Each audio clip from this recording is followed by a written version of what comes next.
प्रधानमंत्री नरेंद्र मोदी का चीन दौरे का आज दूसरा दिन है। ऐसे में कल उन्होंने चीनी राष्ट्रपति शी जिनपिंग से व्यापार, आतंकवाद और अन्य महत्वपूर्ण मुद्दों पर चर्चा की और एससीओ समिट में हिस्सा लिया। तो वहीं आज समिट का आखिरी दिन है। पीएम मोदी इसमें शामिल होंगे और रूस के राष्ट्रपति व्लादिमीर पुतिन से मुलाकात करेंगे। इस दौरान दिसंबर में होने वाली पुतिन की भारत यात्रा पर विस्तार से बातचीत होगी। तो वहीं भारतीय विदेश सचिव विक्रम मिस्री ने बताया कि पीएम मोदी एससीओ सम्मेलन को संबोधित करेंगे और क्षेत्रीय सहयोग पर अपने विचार साझा करेंगे। इसके अलावा कल समिट में सभी नेताओं ने ग्रुप फोटो खिंचवाए, जिनमें पीएम मोदी के साथ पाकिस्तान के प्रधानमंत्री शहबाज शरीफ भी मौजूद थे। बैठक के बाद पीएम मोदी भारत लौटेंगे।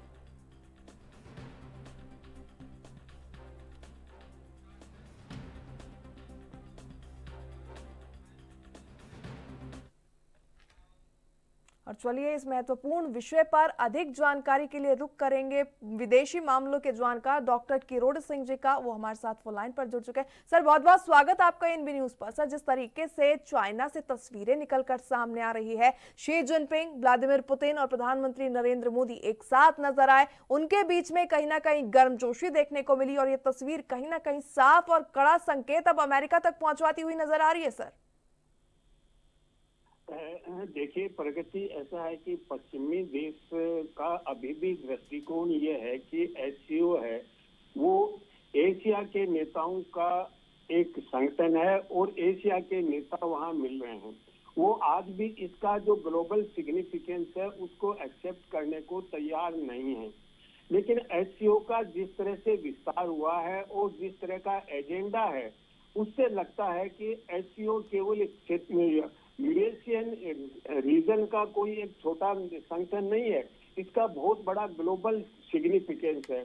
उसका कारण यह है कि एक तो दुनिया की 40% के करीब पॉपुलेशन को रिप्रेजेंट करता है, दूसरा 25% के करीब ग्लोबल जीडीपी को रिप्रेजेंट करता है। तो ऐसी स्थिति में एससीओ की चाइना में मीटिंग होना और तीन जो बड़े लीडर्स हैं, पुतिन, शी जिनपिंग और मोदी, इनका एक साथ होना और दोनों अगर सहमत बनते हैं, जो कि भारत, चीन और रशिया के बीच में पहले एक ट्राइलेटरल मैकेनिज्म था रिक के नाम से, रशिया, इंडिया, चाइना, वो अगर रिवाइव होता है तो ये बहुत बड़ी उपलब्धि होगी इन तीनों देशों के लिए, एससीओ के लिए और दुनिया के लिए भी। क्योंकि अगर तीन देश एक साथ आ जाएंगे तो दुनिया पे जो दक्षिण के देश हैं, गरीब और पिछड़े देश हैं, उन पे पश्चिम के विकसित देश अपना एजेंडा थोप नहीं पाएंगे। तो निश्चित रूप से जो एससीओ की मेन जो समिट है, उससे ज्यादा कहीं जो द्विपक्षीय बातचीत हो रही है अलग अलग लीडर्स की, उस पे नजर पश्चिमी देशों की ज्यादा है कि कौन लीडर जैसे शी जिनपिंग और मोदी जी क्या बात करते हैं, प्रधानमंत्री मोदी और पुतिन क्या बात करते हैं, पुतिन और शी जिनपिंग क्या बात करते हैं, और दूसरे जो महत्वपूर्ण लीडर हैं जैसे ईरान के लीडर हैं, टर्की के लीडर हैं, वो अलग अलग द्विपक्षीय बातचीत अलग अलग नेताओं से करते हैं। तो क्या होता है, तो मुझे लगता है कि ये केवल समिट नहीं है, जो साइडलाइंस पे बातचीत होती है वो कहीं सेंट्रल स्टेज पे आती लग रही है दुनिया की दृष्टि से। तो मुझे लगता है कि एससीओ का अभी तक का जो था एक डायलॉग के रूप में था, डायलॉग का मंच था, अब वो एक्शन का मंच होता जा रहा है। और जो ये एक्शन का मंच होगा तो निश्चित रूप से विश्व व्यवस्था को पुनर्गठन की बात उठेगी, संयुक्त राष्ट्र संघ को पुनर्गठन की, और जो मल्टीलेटरलिज्म है उसको भी मजबूत करने की बात उठेगी। और इसी तरह साइडलाइन से एससीओ के जनरल सेक्रेटरी और संयुक्त राष्ट्र संघ के महासचिव, उनकी भी मीटिंग हुई है और दोनों ने यही एम्फेसाइज किया है कि संयुक्त राष्ट्र संघ और जो ग्लोबल संस्थाएं हैं उनके पुनर्गठन की आवश्यकता है दुनिया की शांति के लिए, दुनिया की सुरक्षा के लिए। अब एससीओ का जो संयुक्त वक्तव्य आता है उस पर डिपेंड करेगा कि एक्शन किन किन मोड्स पे होता है। कुछ जो बातें उछल के आ रही है, उभर रही है, वो ये है कि एक तो एससीओ डेवलपमेंट बैंक की बात उठ रही है, आतंकवाद के लेके दोनों सभी एससीओ के देश एक नया कमिटमेंट एक्सप्रेस करेंगे। वैसे anti terrorism regional mechanism already exist करता है, लेकिन वो इतना इफेक्टिव नहीं है, तो उसको लेके बातचीत होगी।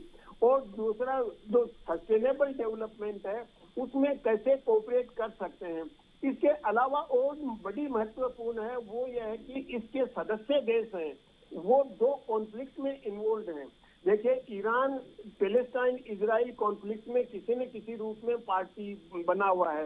रशिया और यूक्रेन का कॉन्फ्लिक्ट है और ये दुनिया के आज मेजर कॉन्फ्लिक्ट हैं। तो एससीओ के जो कुछ महत्वपूर्ण सदस्य हैं वो कहीं न कहीं कॉन्फ्लिक्ट में उलझे हुए हैं। तो उसमें एससीओ क्या भूमिका निभा सकता है, इसके बारे में भी मंथन होगा, द्विपक्षीय लेवल पे भी और बहुपक्षीय लेवल पे भी। तो अभी चीन के राष्ट्रपति अपना भाषण देंगे, दूसरे लीडर भी अपना भाषण देंगे। कल तो बायलैटरल मीटिंग हुई।